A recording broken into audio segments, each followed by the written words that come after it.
Hello friends, campus preparation से related इस course में आपका स्वागत है। हम लोग देख रहे हैं C++ में आउटपुट निकालने वाले प्रोग्राम्स और ये आज 8वां वीडियो है।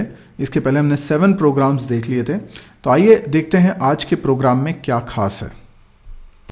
तो देखिए, यहाँ पर मैंने एक C++ का प्रोग्राम बनाया है। शुरुआत में स्टैंडर्ड जो हम हेडर इंक्लूड करते हैं हमने किए हैं, हमने यूजिंग नेम स्पेस std लिखा है। उसके बाद से कहानी स्टार्ट होती है।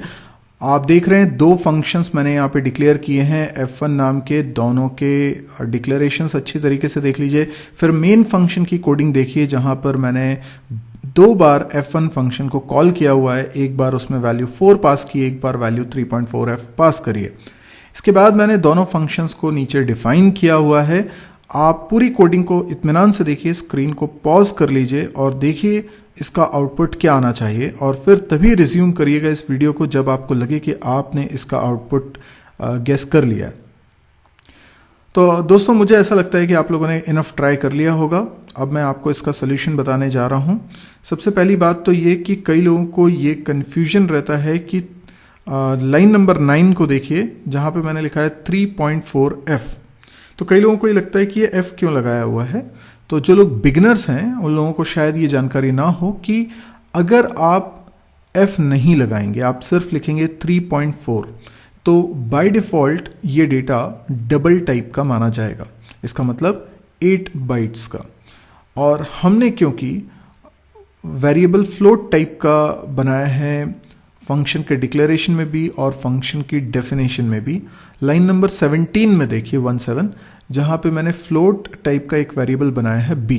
ये फॉर्मल आर्ग्यूमेंट है, यानी जो कुछ आप लाइन नंबर 9 में पास कर रहे हो वो b में स्टोर हो रहा है।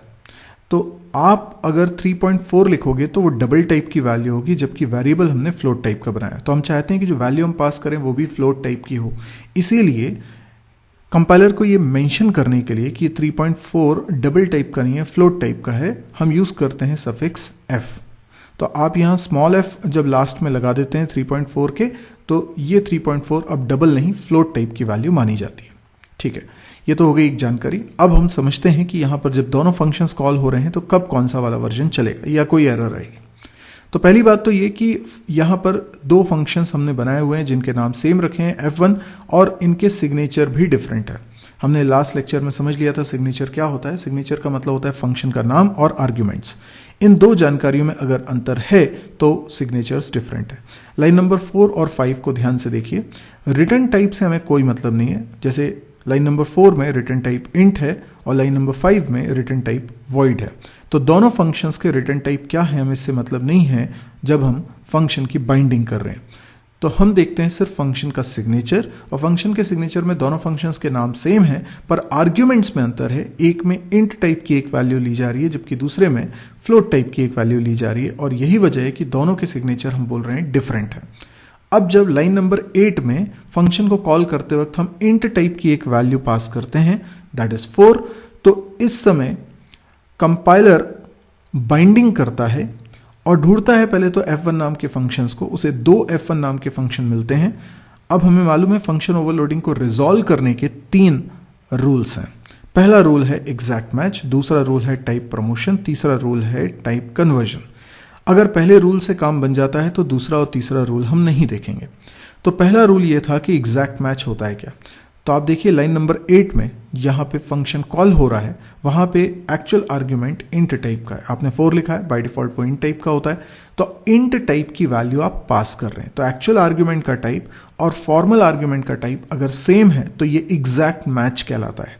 तो लाइन नंबर 8 में जो आप एक्चुअल आर्ग्यूमेंट ले रहे हो वो इंट टाइप का है, और लाइन नंबर 12 में actual formal argument int type का है, यानी एक्चुअल आर्ग्यूमेंट और फॉर्मल आर्ग्यूमेंट का टाइप सेम है। तो जिस टाइप की वैल्यू आप पास कर रहे हो उस टाइप की वैल्यू रिसीव करने वाले बहुत सारे f1 में से सिर्फ एक f1 है जो लाइन नंबर 12 में डिफाइंड है। तो ये वाला वर्जन हो जाएगा बाइंड। अब देखिए लाइन नंबर 9 में जब फंक्शन कॉल हो रहा है 3.4f हम पास कर रहे हैं, तो ये फ्लोट टाइप की वैल्यू है जो हम पास कर रहे हैं, यानी एक्चुअल आर्ग्यूमेंट फ्लोट टाइप का है। तो अब देखते हैं कि जितने भी f1 है क्या उसमें एग्जैक्टली कोई एक ऐसा f1 है जो फ्लोट टाइप की वैल्यू रिसीव करता हो। यस है। लाइन नंबर 17 में हम देख रहे हैं फंक्शन जो कि फ्लोट टाइप की वैल्यू रिसीव कर रहा है, तो इसलिए ये वाला हो जाएगा बाइंड। तो अगर मैं रन करूंगा तो पहले इंट वाला वर्जन चलेगा और बाद में फ्लोट वाला वर्जन। तो पहले क्या प्रिंट होगा, तो लाइन नंबर 14 में एक मैसेज लिखा हुआ है इंट f1, यानी पूरा प्रोटोटाइप मैंने लिख दिया है, प्रिंट करा दिया है, जिससे समझ में आ जाए कौन सा वाला वर्जन पहले चल रहा है। इसी तरीके से जब दूसरा वाला वर्जन चलेगा फ्लोट वाले के लिए, तो लाइन नंबर 19 में जो सी आउट स्टेटमेंट लिखा हुआ है वो रन होगा। तो मैं इसको रन करके दिखा देता हूं। तो इसमें कोई एरर नहीं है, इसमें सिंपल सा आंसर है कि दोनों चलेंगे, पर पहले इंट वाला वर्जन चलेगा फिर फ्लोट वाला वर्जन चलेगा, और ये फंक्शन ओवरलोडिंग का ही एक एग्जाम्पल है। मैं इस प्रोग्राम को रन करके आपको बता रहा हूं। ये मैंने इसको रन किया है, देखते हैं ये जैसे ही मैंने रन किया तो पहले क्या प्रिंट हुआ और उसके बाद क्या प्रिंट हुआ, उसको ज़रा ध्यान से देखिए आप।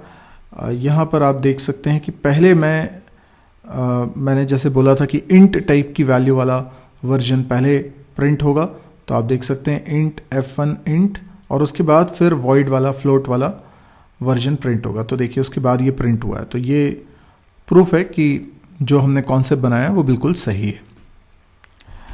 तो दोस्तों मुझे पूरी उम्मीद है कि आपको आज का वीडियो पसंद आया होगा और आपके फंक्शन ओवरलोडिंग के कॉन्सेप्ट बेहतर हो रहे होंगे, उनकी टेस्टिंग हो रही होगी। यदि आपको ये वीडियो पसंद आया तो आप इसको लाइक कर सकते हैं। यदि आपको इस तरह के और वीडियोस देखने में इंटरेस्ट है तो आप इस चैनल का सब्सक्रिप्शन बनाए रखें, या चैनल को अभी तक सब्सक्राइब नहीं किया है तो सब्सक्राइब करें, ताकि जब भी कोई वीडियो पब्लिश करूं तो उसका नोटिफिकेशन आपके पास आए। वीडियो पसंद आया हो तो शेयर भी करिएगा, और अगर कुछ पूछना है तो कमेंट्स के जरिए आप पूछ सकते हैं। इसके अलावा यदि आपने मेरी वेबसाइट mysirji.com को अभी तक विजिट नहीं किया है या बहुत समय से विजिट नहीं करा है, तो आप डेली विजिट करिए, क्योंकि इस साइट पे आपको पता चलता है डेली कौन से वीडियोस अपलोड हो रहे हैं। क्योंकि मैं डेली वीडियोस अपलोड करता हूँ, वीडियोस हिंदी में हैं, आपके बहुत काम आ सकते हैं, और बहुत सारे कोर्सेज यहाँ फ्री में आप सीख सकते हैं। क्यों हम कोचिंग में इतना पैसा खर्च करें, जबकि यहाँ पर फ्री में आपको वही कंटेंट उससे अच्छी तरीके से डिलीवर होते हुए मिलेगा।